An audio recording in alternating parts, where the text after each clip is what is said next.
காஷ்மீரில் இந்தியன் ஆர்மியால் தேடப்படுற ஒரு A++ category பயங்கரவாத கமாண்டர் இருந்தார். பல கொடூரமான பயங்கரவாத செயல்களில் ஈடுபட்டு இருந்த அந்த பயங்கரவாத கமாண்டரோட பிடியில் இந்தியன் ஆர்மியோட லோக்கல் இன்ஃபார்மர் ஒருத்தர் மாட்டிக்கிறாரு. அந்த இன்ஃபார்மரை பிடிச்சி வச்சு அவருக்கு வார்னிங் கொடுக்குற மாதிரி ஒரு வீடியோ எடுக்கிறாரு அந்த பயங்கரவாத கமாண்டர். அந்த வீடியோவில் இந்தியன் ஆர்மிக்கு நிறைய மிரட்டல்களை விடுறாரு. அந்த வீடியோவில் குறிப்பாக மேஜர் ரோஹித் மிரட்டுறாரு. அந்த வீடியோவில் அந்த பயங்கரவாத கமாண்டர் மேஜர் ரோஹித்தை பார்த்து, உங்களுக்கு தைரியம் இருந்தால் என் கூட நேரில் வந்து மோதி பாருங்க அப்படின்னு சொல்லி சவால் விடுறாரு. இந்தியன் ஆர்மிக்கு மிரட்டல் விடுத்த அந்த வீடியோவை சோஷியல் மீடியாவில் ரிலீஸ் பண்ணுறாரு. அந்த வீடியோ ஓவர் நைட்டில் வைரல் ஆகுது. இந்தியன் ஆர்மிக்கு மிரட்டல் விடுத்த வீடியோ வைரலான சந்தோஷத்தில் நிம்மதியாக தூங்குறாரு அந்த பயங்கரவாதி. அடுத்த நாள் நிம்மதியாக தூங்கிக்கிட்டு இருந்த அந்த பயங்கரவாத கமாண்டரை ஒரு சக பயங்கரவாதி வந்து எழுப்புறாரு. இந்தியன் ஆர்மி அவங்க பதுங்கி இருக்கிற இடத்த சுற்றி வளைச்சிட்டதா பதட்டத்தோடு சொல்கிறாரு. இதை கேட்டதும் அதிர்ச்சியாகிற அந்த பயங்கரவாத கமாண்டர் ஒரு கேப் வழியாக வெளியில் பார்க்குறாரு. அங்கே மேஜர் ரோஹித் சுக்லா நின்றுட்டு இருந்தார். முதல் நாள் நைட்டு இந்த பயங்கரவாத கமாண்டர் மேஜர் ரோஹித் சுக்லாவை தான் தைரியம் இருந்தால் என் கூட நேரில் வந்து மோதி பாருங்க அப்படின்னு சொல்லி சவால் விட்டு இருந்தார். வீடியோவில் சவால் விடுறப்போ நல்ல தைரியமாக இருந்த அந்த பயங்கரவாத கமாண்டர் இப்போ மேஜர் ரோஹித்தையும் அவருடைய டீமையும் நேரில் பார்த்ததும் மிரண்டு போகிறாரு. இந்தியன் ஆர்மிகிட்டேருந்து தப்பிக்கிற கடைசி முயற்சியாக நம்மளுடைய சோல்ஜர்ஸை நோக்கி ஃபயர் பண்ணிட்டு தப்பிச்சு போக முயற்சி பண்ணுறாங்க அங்கே பதுங்கி இருந்த அந்த 2 பயங்கரவாதிகளும். அதுக்கப்புறம் தொடர்ந்து நடந்த கன் ஃபைட்டில் மேஜர் ரோஹித் சுக்லாவும் நம்மளுடைய மற்ற வீரர்களும் அந்த பயங்கரவாத கமாண்டரையும் அவர் கூட இருந்த இன்னொரு பயங்கரவாதியையும் நியூட்ரலைஸ் பண்ணுறாங்க. அவங்களுக்கு விடுக்கப்பட்ட சவாலை 24 மணி நேரத்துக்குள்ளேயே எதிர்கொண்டு அந்த சவாலை சக்ஸஸ்ஃபுல்லாக செஞ்சு முடித்த இந்தியன் ஆர்மியோட அந்த டேர்டெவில் யூனிட் ராஷ்ட்ரிய ரைஃபிள்ஸோட 44RR. இந்தியாவோட மட்டும் இல்லை, மொத்த உலகத்தோட மிகப்பெரிய கவுண்டர் இன்சர்ஜென்சி யூனிட்டான ராஷ்ட்ரிய ரைஃபிள்ஸை பற்றின பல இன்ட்ரெஸ்டிங்கான விஷயங்களை இந்த வீடியோவில் பார்க்கலாம்.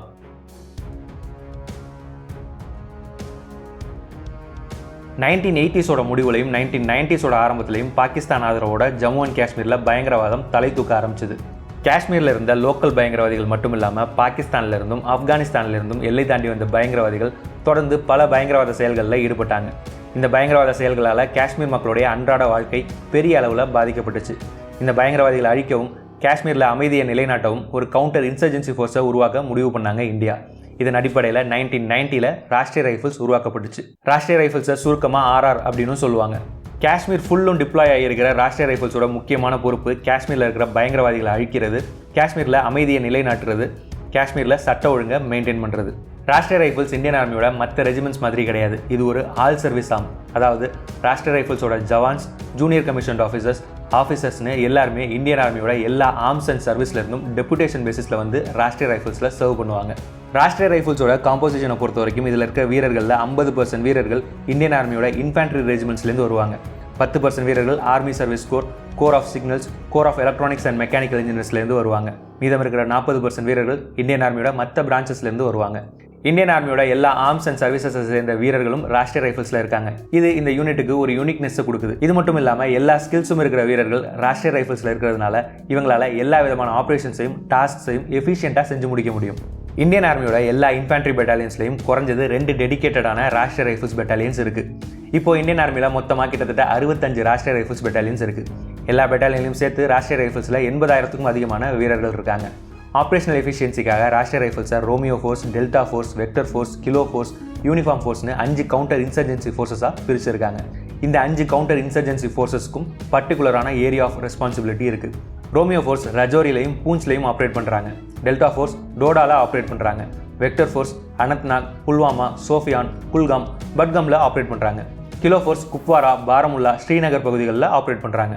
யூனிஃபார்ம் ஃபோர்ஸ் உதம்பூர்லையும் பனிஹால்லையும் ஆப்ரேட் பண்ணுறாங்க. வெக்டர் ஃபோர்ஸ், கிலோ ஃபோர்ஸ் இந்த 2 யூனிட்ஸும் இந்தியன் ஆர்மியோட 15 கோரோட கண்ட்ரோலில் செயல்படுறாங்க. அதே மாதிரி Delta force, Romeo force, Uniform ஃபோர்ஸ்னு இந்த 3 ஃபோர்ஸஸும் இந்தியன் ஆர்மியோட 16 கோரோட கண்ட்ரோலில் செயல்படுறாங்க. இந்த ஒவ்வொரு கவுண்டர் இன்சர்ஜென்சி ஃபோர்ஸையும் மேஜர் ஜெனரல் ரேங்க்ல உள்ள ஆஃபீஸர்ஸ் தலைமை தாங்குவாங்க. இந்திய பாதுகாப்பு படைகளோட டெட்லியஸ்ட் யூனிட்ஸில் ஒன்றான ராஷ்ட்ரிய ரைஃபிள்ஸ் உலகத்தோட அட்வான்ஸ்டான மாடர்னான எல்லா விதமான வெப்பன்ஸையும் பயன்படுத்தினாலும் RR வீரர்களோட ஃபேவரட்டான ஆயுதம்னா அது AK-47 தான். இன்னும் சொல்ல போனால் ராஷ்ட்ரிய ரைஃபிள்ஸோட இன்சிக்னியாலேயே AK-47 ரைஃபிள்ஸ் இருக்கும். ராஷ்ட்ரிய ரைஃபிள்ஸோட இன்சிக்னியால 2 கிராஸ்ட் AK-47 ரைஃபிள்ஸும் அசோக் சக்ராவும் இருக்கும். ராஷ்ட்ரிய ரைஃபிள்ஸோட மோட்டோ தீர்த்தா ஆர் வீர்த்தா. இந்த மோட்டோவோட ரஃப்பான தமிழ் டிரான்ஸ்லேஷன் உறுதியும் வீரமும். ராஷ்ட்ரிய ரைஃபிள்ஸோட வார் கிரை, அதாவது போர் முழக்கம் பஜ்ரங் பலி கி ஜெய். ராஷ்ட்ரிய ரைஃபிள்ஸ் ஒரு டெப்யூட்டேஷனல் ஃபோர்ஸுங்கிறதுனால இதுக்கு டைரக்ட் ரெக்ரூட்மெண்ட் கிடையாது. இந்தியன் ஆர்மியோட ஏதாவது ஒரு பிரான்ச்சில் சர்வ் பண்ணிட்டு இருக்கிற வீரர்களால் மட்டும்தான் ராஷ்ட்ரிய ரைஃபிள்ஸில் இணைய முடியும். ராஷ்ட்ரிய ரைஃபிள்ஸ்க்கு டெப்யூட் ஆகிற வீரர்களோட சர்வீஸ் பீரியட் 2 to 3 வருஷம் வரைக்கும் இருக்கும். ராஷ்ட்ரிய ரைஃபிள்ஸோட டெப்யூட்டேஷன் பீரியட் முடிஞ்சதும் வீரர்கள் அவங்களுடைய ரெஜிமெண்ட்டோட ரெகுலர் பெட்டாலியன்ஸுக்கு திரும்ப போயிடுவாங்க. இந்தியன் ஆர்மியோட எந்த பிரான்ச்லேருந்து வந்தாலும் சரி, ராஷ்ட்ரிய ரைஃபிள்ஸ்க்கு டெபியூட் ஆனதுக்கப்புறம் வீரர்கள் கண்டிப்பாக 4 வாரங்கள் நடக்கிற highly specialised counter insurgency pre induction ட்ரைனிங்கை அட்டன் பண்ணணும். கோர் பேட்டில் ஸ்கூலில் கொடுக்கப்படுற இந்த ட்ரைனிங்கில் கவுண்டர் இன்சர்ஜென்சி ஆப்ரேஷன்ஸுக்கு தேவையான close quarter battle, urban warfare, small unit tactics, room opening, room clearing ட்ரில்ஸுக்கான ட்ரைனிங் வீரர்களுக்கு கொடுக்கப்படும். இந்த ப்ரீ இண்டக்ஷன் ட்ரைனிங்கை முடிச்சதுக்கப்புறம் இந்த வீரர்களுக்கு இன்னும் 2 வாரம் ஆன் ஜாப் ட்ரைனிங் கொடுப்பாங்க. ராஷ்ட்ரிய ரைஃபிள்ஸில் சர்வ் பண்ண வீரர்கள் அவங்களுடைய யூனிஃபார்மில் ராஷ்ட்ரிய ரைஃபிள்ஸ் பேட்ஜ் அணிஞ்சிருப்பாங்க. அதே மாதிரி அவங்களுடைய காம்பேட் யூனிஃபார்மில் ராஷ்ட்ரிய ரைஃபிள்ஸோட பேட்ச் அணிஞ்சிருப்பாங்க. 2018 வரைக்கும் ராஷ்ட்ரிய ரைஃபிள்ஸ் 16,300க்கும் அதிகமான பயங்கரவாதிகளை நியூட்ரலைஸ் பண்ணியிருக்காங்க. இந்த 16,300 பயங்கரவாதிகளில் 8,500க்கும் அதிகமான பயங்கரவாதிகள் ராஷ்ட்ரிய ரைஃபிள்ஸால் கொல்லப்பட்டிருக்காங்க. 6,700க்கும் அதிகமான பயங்கரவாதிகள் ராஷ்ட்ரிய ரைஃபிள்ஸால் கைது செய்யப்பட்டிருக்காங்க.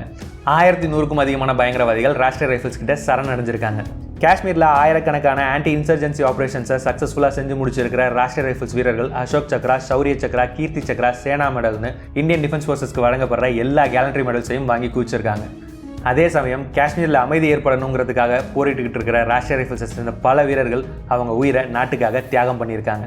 காஷ்மீரில் பயங்கரவாதத்தை கட்டுப்படுத்துறதும் பயங்கரவாதிகளை அழிக்கிறதும் அமைதியை நிலைநாட்டுறதும் தான் ராஷ்ட்ரிய ரைஃபிள்ஸோட மெயின் டியூட்டி.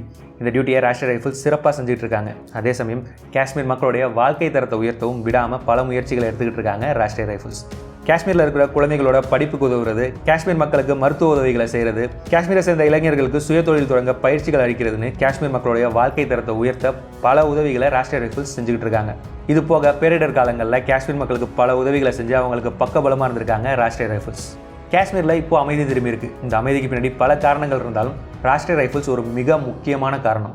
இந்த வீடியோவில் ராஷ்ட்ரிய ரைஃபிள்ஸை பற்றின நிறைய இன்ட்ரெஸ்டிங்கான விஷயங்களை பற்றி தெரிஞ்சிட்டு இருப்பீங்கன்னு நம்புகிறேன். 41RRோட கமாண்டிங் ஆஃபீஸராக இருந்த கர்னல் சந்தோஷ் யஷ்வந்த் மகாதிக் அவர்களை பற்றி தெரிஞ்சுக்க என் கார்டில் இருக்கிற லிங்கை கிளிக் பண்ணி பாருங்கள். இந்த வீடியோ இதோட முடிச்சுக்கிறேன். இந்த வீடியோ உங்களுக்கு பிடிச்சிருந்ததுன்னா கண்டிப்பாக இந்த வீடியோ லைக் பண்ணுங்கள். இதே மாதிரி நிறைய வீடியோஸ் பார்க்க இந்த சேனலை சப்ஸ்கிரைப் பண்ணிக்கோங்க. இந்த வீடியோ இவ்வளோ நேரம் பொறுமையோட பார்த்ததுக்கு ரொம்பவே நன்றி. அடுத்த வீடியோவில் உங்களை பார்க்குறேன். தேங்க்யூ. பாய்.